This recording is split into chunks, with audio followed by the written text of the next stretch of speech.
जय हिंद प्यारे बच्चों, इसमें हम आपको बहुत सारे इन्फॉर्मेटिव वीडियो बना के दे रहे हैं क्योंकि आपका जो एनडीए का एग्ज़ाम है बेटा वह 16 अप्रैल को होने वाला है। ऐसे में अगर आपने पढ़ाई तो बहुत कुछ कर लिया है, लेकिन अगर आप एक रणनीति बना करके नहीं पढ़ाई कर रहे हैं तो आपका कभी सिलेक्शन नहीं होने वाला है।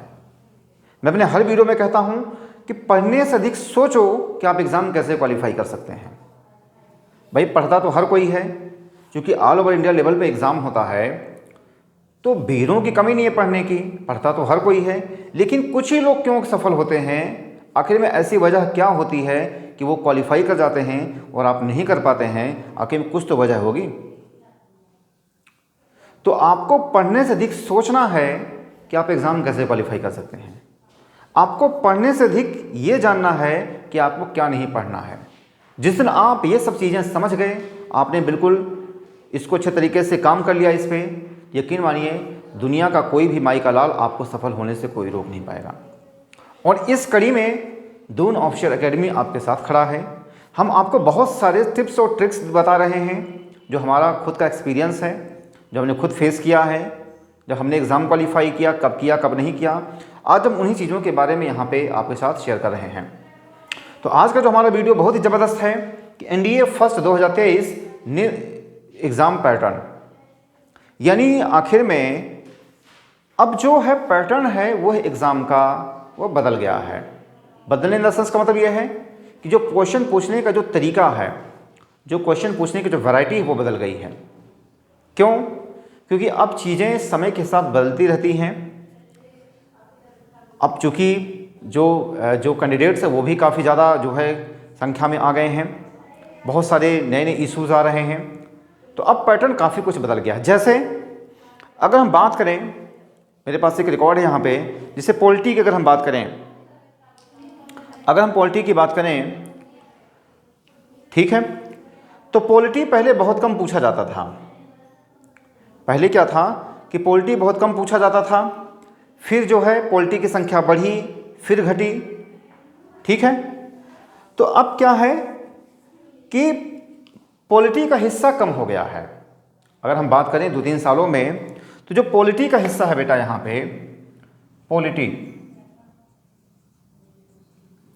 अगर हम बात करें पहले एनडीए फर्स्ट 2002, अगर हम बात करें एनडीए फर्स्ट 2022, इसमें 10 क्वेश्चन पॉलिटी के थे।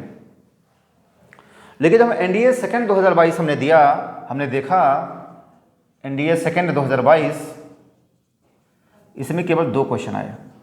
तो आप समझ सकते हैं कहाँ 10 थे, कहाँ पे 2 आ गए। तो आपको इस हिसाब से देखना है कि कहाँ से ज़्यादा क्वेश्चन पूछे जा रहे हैं, आपको इस बात को समझना है। ये रहा पॉलिटी का हिस्सा।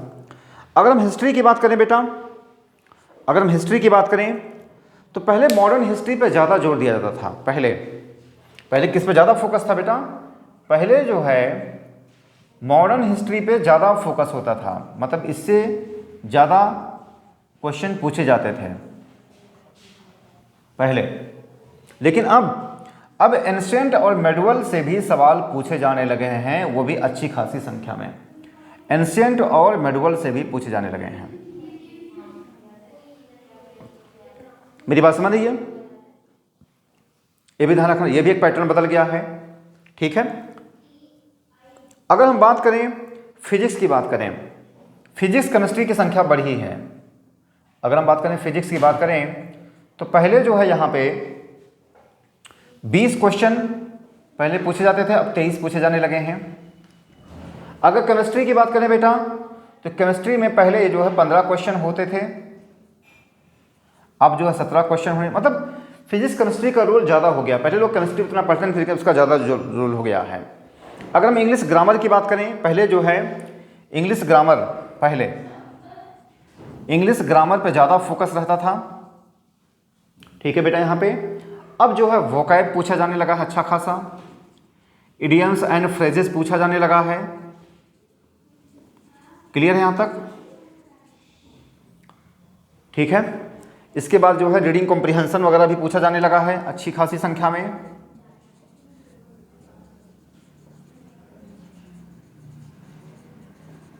ठीक है। तो इस तरीके से देख रहे हैं कि आपका जो एग्ज़ाम का जो पैटर्न है वह जो है बदल गया है। ठीक है, पॉलिटिक ऐसे देखिए। अब क्या है, अब मॉडर्न हिस्ट्री पहले था, अब एंशिएंट मेडोल भी हो गया। फिजिक्स केमिस्ट्री की संख्या बढ़ गई है। इंग्लिश से पहले ग्रामर पूछा जाता था, अब वोकैब पूछा जाने लगा है, कॉम्प्रिहेंशन पूछा जाने लगा है, इडियम्स फ्रेजेस पूछा जाने लगा है। इस तरीके से अब नया पैटर्न बदल गया है। अब अगर आप पुराने ढर्रे पे पढ़ाई करेंगे बेटा तो ये तय है कि आपका सिलेक्शन नहीं हो पाएगा। जैसे पहले कुछ होता था, पहले सिर्फ मॉडर्न हिस्ट्री पढ़ लिया, सिर्फ फिजिक्स पढ़ लिया, ठीक है, हम इतना कट ऑफ आ जाएंगे, तो उतना वो गुणागणित लगाते थे। तो इसको तोड़ने के लिए यूपीएससी का जो पर्पज़ ये है कि आपका जो भी डेली रूटीन है उसको ब्रेक किया जाए, आपको नए नए इन्वायरमेंट पे ढाला जाए। इसीलिए यूपीएससी का जो पैटर्न है वो बार बार चेंज होता रहता है। अब जो यूपीएससी का जो नया पैटर्न आया है एनडीए को लेकर के, इस तरीके से हो गया है। अब आपका सवाल ये होगा कि सर आपने तो ये बता दिया, अब इसका सोल्यूशन है क्या? भाई आपने तो हमने इसको बता दिया, अब इसका सोल्यूशन है क्या, हम क्या करें? अब अगर हम इसके सोल्यूशन की बात करें बेटा,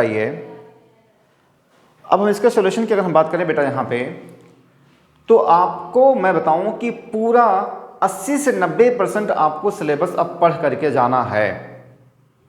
यानी अब आपको पूरा सिलेबस हर हालत में पढ़ना है। अगर आपको फर्स्ट स्ट्रोक में सफल होना है, अगर आपको पहले राउंड में छक्का मारना है, पहले राउंड में अगर आपको बीट करना है, तो आपको फुल सिलेबस को पढ़ना पड़ेगा। अगर आप फुल सिलेबस नहीं पढ़ेंगे तो आपका सिलेक्शन नहीं होने वाला है। ये एक कटु सत्य है, फुल सिलेबस को पढ़ना है आपको। अगर आप दिमाग चलाएंगे, अगर आप गुणागणित लगाएंगे दिमाग में, यकीन मानिए कभी 1 नंबर से फेल होंगे, कभी 2 नंबर से फेल होंगे, कभी 3 नंबर से फेल होंगे, लेकिन फेल होंगे पक्का है, कभी नहीं पास होंगे। इसलिए एक बार फिर मैं आपसे कहता हूँ कि अगर आपको सफल होना है, अगर आपको फर्स्ट अटेम्प्ट में सफल होना है, आगे बढ़ना है, तो बेटा आप कंप्लीट सिलेबस की पढ़ाई करें। ठीक है, कम से कम आप इतनी पढ़ाई करें कि 80 से 90% जो आपका सिलेबस है वह कवर अप हो जाए, तभी कुछ आप सोचिए कि आप एग्ज़ाम क्रैक कर सकते हैं। ठीक है बेटा, तो आप इसको देखेंगे एक बार फिर से, आप मार्कर से प्रीवियस ईयर क्वेश्चन बैंक लीजिए और खुद आप सो देखिए क्या मैं जो बताया हूँ क्या वो चीज़ें सही बताया हूँ, और अगर आपको चीज़ें समझ में आ रही है तो आप इसी के अनुसार फॉलो करिए। यकीन मानिए आप बिल्कुल सफल होंगे। तो जो भी आपके यार दोस्त हों, जो भी आपके जानने वाले हैं, पहचानने वाले हों, सभी के पास हमारा वीडियो, हमारा चैनल उनके पास फॉरवर्ड करिए, ताकि उनको भी इस बात का पता चल सके कि एनडीए का न्यू एग्ज़ाम पैटर्न है क्या ये।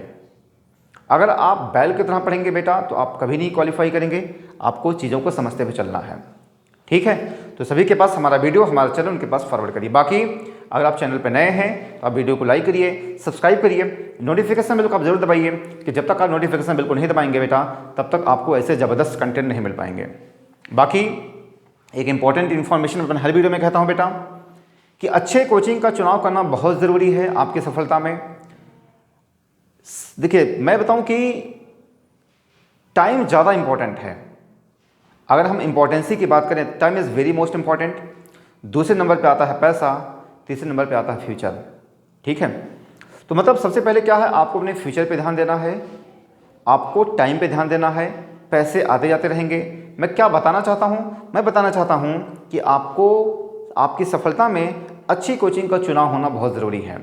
अच्छी कोचिंग के लिए अगर आपको सारी चीज़ें अच्छी लग रही हैं, आपको सब कुछ समझ में आ रहा है हमारी रियलिटी बातें, तो आप देहरादून आ सकते हैं, दून ऑफिसर एकेडमी आ सकते हैं। जितना भी हो सकती है मैक्सिमम सहायता हम आपकी ज़रूर करेंगे, ये हमारा आपसे वादा है। तो आप इस दिए हुए नंबर पर आप फ़ोन करके हमारे बैचेज वगैरह के बारे में पता कर लीजिए, और बाकी जब आप यहाँ पे आएंगे तो आपको पता चल जाएगा क्या होता है। ठीक है बेटा, तो मिलते हैं नेक्स्ट वीडियो में। आज बस यहीं तक। जय हिंद, जय भारत, वंदे मातरम।